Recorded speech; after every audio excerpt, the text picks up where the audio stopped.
এই রুমটা কে থাকতো? এই রুমে উনি থাকতো। এই রুমে উনি থাকতো। সন্তানেরা সবাই প্রতিষ্ঠিত। একজন সচিব, একজন দেশের স্বনামধন্য বিশ্ববিদ্যালয়ের শিক্ষক, আরেকজন থাকতেন কানাডায়। তবে ৭৫ বছর বয়সী মা নূরজাহান বেগমকে রাখা হয়েছিল মিরপুর ১১ নম্বরে বোনের বাসায়।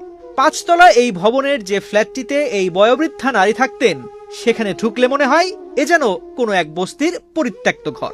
একটি ছোট্ট শোবার ঘর, বিছানার পাশে ছড়িয়ে ছিটিয়ে আছে নানা জিনিসপত্র। এই ঘরেই মরে পড়েছিলেন নূরজাহান বেগম। এই রুমটা কে থাকতো? এই রুমে উনি থাকতো। এই পরিবেশে মানে আপনি কিভাবে থাকতেন? এটা একটা আমরা লোক দিয়ে পরিষ্কার করাইছি, তারপর কুরবানিতে একটু এলোমেলো হয়ে গেছে। এই পরিবেশে তো একজন মহিলা একজন মানুষ থাকতে পারে না। মায়ের প্রতি সন্তানেরা এতই উদাসীন ছিলেন যে কবে তিনি মারা গেছেন তাও জানেন না কেউ। বসুন্ধরা টিস্যু অশুদ্ধতার বিরুদ্ধে এক বিন্দুও ছাড় নয়। প্রত্যক্ষদর্শীদের ধারণা, মৃত্যুর পর কয়েকদিন ধরে লাশটি ঘরের ভেতরেই পড়েছিল। রোববার 999-এ ফোন করে পুলিশকে খবর দেওয়া হলে তারা মরদেহ উদ্ধার করে। লাশটা হচ্ছে মিনিমাম ৭ থেকে ৮ দিন আগে মরে গেছে। ওই যে রুমে রাখছে আর কি, ওই রুমটা হচ্ছে খুবই বিশ্রী অবস্থা, চারপাশে তো পোকামাকড়। মনে হয় যে ১০-১৫ বছর আগে কোনো লোক ঢুকে নেই, ওইখানে মহিলাটা ছিল। এবং মহিলাটার ভিতর দিয়ে চোখ দিয়ে পোকা ঢুকে আশপাশ দিয়ে পুরো অঙ্গ পুঁচে গেছে, মাংস খুঁয়ে দিয়ে পড়তেছে। আর ওরা আইসে আগে মেডিসিন প্রয়োগ করছে যাতে যন্ত্রণা না হয়। তারপর সরজমিনে বাসায় গেলাম, বাসায় ভিতরে যেয়ে দেখি যে ফ্যান সারা আছে। পুলিশ সহ আপনারা গিয়েছিলেন? পুলিশ সহ আমরা যখন গেলাম তখন ফ্যান সারা আছে, আর পুরো অঙ্গটাই পচে গেছে। ওটাকে নামানো যাচ্ছিল না, খুব মাংস খুলে পড়ে যেতেছে। যে ফ্ল্যাটটিতে নূরজাহান বেগম থাকতেন তার প্রতিটি কক্ষই নোংরা ও অপরিচ্ছন্ন। দেখে মনে হয় দীর্ঘদিন পরিষ্কার করা হয়নি। রান্নাঘরের অবস্থাও অস্বাস্থ্যকর। আরেকটি কক্ষ ব্যবহার করা হচ্ছিল স্টোর রুম হিসেবে। সব মিলিয়ে একজন বয়স্ক মানুষের বসবাসের জন্য পরিবেশটি ছিল অত্যন্ত নাজুক। মায়ের প্রতি সমাজে প্রতিষ্ঠিত সন্তানদের অবহেলার এই চিত্র দেখে ক্ষোভ প্রকাশ করেন এলাকার মানুষ।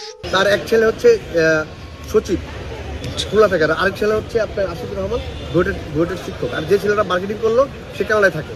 তাহলে তারা একটা ভালো একটা পরিবার, তাদের পরিবারের বাপ মার প্রতি এরকম দর থাকবে কেন? আর বাড়িটা তাদের নিজেদেরই? বাড়িটা কি তাদের নিজেদের? হ্যাঁ, বাড়ি তাদের নিজের, সেজন্য ফালায় রেখে ফেলেছে। এই কথা জবাব দিতে গেলে সে আমাকে আমার রোশানলে পড়েছেন।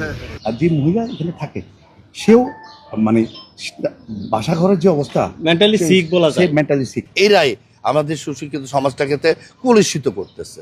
এদের থেকে মুক্তি মানে পেতে হলে, ত্রাণ পেতে হলে এদেরকে একটা কঠোরমূলক জবাবদিহিমূলক আওতায় আনার দরকার। এবং আমি বলবো তারেক সাহেবকে নিজেকে হস্তক্ষেপ করা উচিত যে এইসব মৃত্যু কেন হচ্ছে এবং কারা এর সাথে ইনভলভ, কারা বাপ মাকে অযত্ন করছে। নূরজাহান বেগমের মৃত্যুসহ পুরো বিষয়টি নিয়ে ক্যামেরার সামনে কথা বলতে রাজি হননি পরিবারের কেউ। আপনার দাদি পচে গেল কেন? পচে গেল কেন? জি, আপনার দাদি পুরো দেহটা পচে গেল কেন?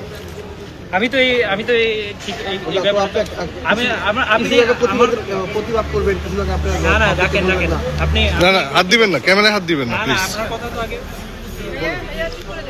বলেন আপনার না না, বলতেছিল বলুক না উনি। দাদির শরীরে পোকা হলো বলে আপনি একটু আগে তো আমাকে অনেক কিছু জিজ্ঞেস করেন। এরই মধ্যে নূরজাহান বেগমের মরদেহের ময়নাতদন্ত সম্পন্ন হয়েছে। প্রতিবেদন হাতে পেলেই বয়োবৃদ্ধ এই নারীর মৃত্যুর কারণ জানা যাবে বলে জানিয়েছে পুলিশ। বিধির মোতাবেক তার মেয়েদেরকে জিজ্ঞাসাবাদ করি কবে কিভাবে মারা গেছে। তারা যেটা বলেন যে উনি যে জবাবটা দেন ওটা আমাদের কাছে সন্তোষজনক মনে হয় না। তার মৃতদেহের পোকা ছিল, তো মৃত্যুর সঠিক সময় ওনার মেয়ে বলতে পারে নাই। এই কারণে আমরা লাশটা পোস্টমর্টমে দিয়েছি, লাশের সুরতহাল প্রস্তুত করেছি। পরে পোস্টমর্টম রিপোর্ট আসার পরে আমরা মৃত্যুর সঠিক কারণ এবং সঠিক সময় আমরা জানতে পারব।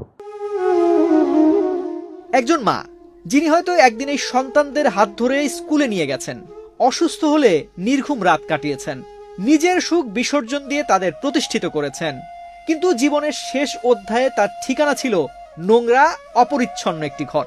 সঙ্গী ছিল শুধুই একাকিত্ব। নূরজাহান বেগমের এমন মৃত্যু শুধু একটি পরিবারের গল্প নয়, এটি আমাদের সমাজের জন্য একটি অস্বস্তিকর প্রশ্ন। ব্যস্ততার এই সময়ে আমরা কি আমাদের বয়স্ক বাবা মায়ের জন্য যথেষ্ট সময় বের করতে পারছি?